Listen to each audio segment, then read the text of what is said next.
বিশ্বকাপ বয়কট করা প্রথম দল হিসেবে বাংলাদেশকে দেখার শঙ্কা তৈরি হলেও ক্রিকেট ইতিহাস বলছে এমন ঘটনা একেবারেই নজিরবিহীন নয়। বাংলাদেশ ক্রিকেট বোর্ডকে আইসিসি ইতিমধ্যেই জানিয়ে দিয়েছে ভারতে অনুষ্ঠিত 2026 টি-20 বিশ্বকাপে অংশ না নিলে টুর্নামেন্টের বাইরে থেকে দর্শক হতে হবে টাইগারদের। তবে বিশ্বকাপ ক্রিকেটের নিরাপত্তা, রাজনৈতিক টানাপোড়েন কিংবা কূটনৈতিক জটিলতায় দল না খেলতে যাওয়ার ঘটনা আগেও বহুবার ঘটেছে। বয়কটের অন্যতম বড় উদাহরণ 1996 সালের ওয়ানডে বিশ্বকাপ। সহ স্বাগতিক শ্রীলঙ্কায় তখন গৃহযুদ্ধ চলছিল। টুর্নামেন্ট শুরুর ঠিক আগ মুহূর্তে কলম্বোয় ভয়াবহ বোমা হামলা পরিস্থিতিকে আরও জটিল করে তোলে। নিরাপত্তা শঙ্কায় শ্রীলঙ্কায় খেলতে যেতে অস্বীকৃতি জানায় অস্ট্রেলিয়া ও ওয়েস্ট ইন্ডিজ। ফলে ম্যাচ না খেলেই ওয়াক ওভার পায় শ্রীলঙ্কা। যদিও ভারত ও পাকিস্তান সংহতি জানাতে কলম্বোয় একটি প্রীতি ম্যাচ খেলেছিল। শেষ পর্যন্ত ওই বিশ্বকাপে ফাইনালে অস্ট্রেলিয়াকে হারিয়ে প্রথমবারের মতো শিরোপা জেতে শ্রীলঙ্কা। 2003 ওয়ানডে বিশ্বকাপেও দেখা যায় একই চিত্র। দক্ষিণ আফ্রিকা, জিম্বাবুয়ে ও কেনিয়ার যৌথভাবে আয়োজিত সেই টুর্নামেন্টে দুটি দল ভিন্ন ভিন্ন কারণে ম্যাচ খেলতে অস্বীকৃতি জানায়। ব্রিটিশ সরকারের রাজনৈতিক অবস্থানের কারণে ইংল্যান্ড হারে রেতে জিম্বাবুয়ের বিপক্ষে খেলেনি।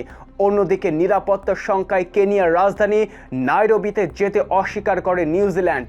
আইসিসি ম্যাচ ভেন্যু পরিবর্তনের আবেদন না মানায় দুই ক্ষেত্রেই ওয়াক ওভার পায় স্বাগতিকরা।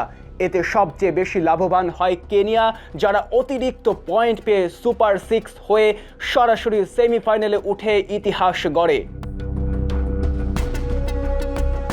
2009 সালে ইংল্যান্ডে অনুষ্ঠিত টি-20 বিশ্বকাপে পরিস্থিতি আরও ভিন্ন রূপ নেয়।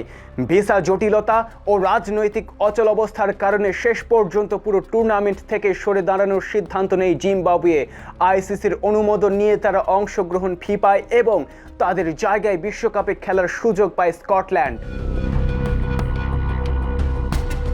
নিরাপত্তাজনিত কারণে বিশ্বকাপে না আসার ঘটনা ঘটেছে বয়সভিত্তিক পর্যায়েও।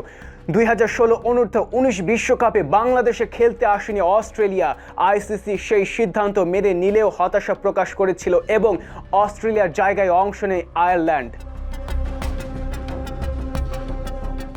সবশেষ উদাহরণ 2025 চ্যাম্পিয়ন্স ট্রফি।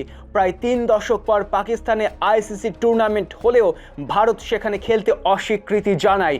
শেষ পর্যন্ত সমঝোতার মাধ্যমে ভারতের ম্যাচগুলো নিরপেক্ষ ভেন্যুতে আয়োজন করা হয়, আর সেই টুর্নামেন্টের শিরোপাও জেতে ভারত। সব মিলিয়ে বলা যায় বিশ্বকাপ ক্রিকেটে মাঠের বাইরের সিদ্ধান্ত নতুন কিছু নয়। নিরাপত্তা, রাজনীতি আর কূটনৈতিক বাস্তবতা বরাবরই প্রভাব ফেলেছে ক্রিকেটের সবচেয়ে বড় মঞ্চে।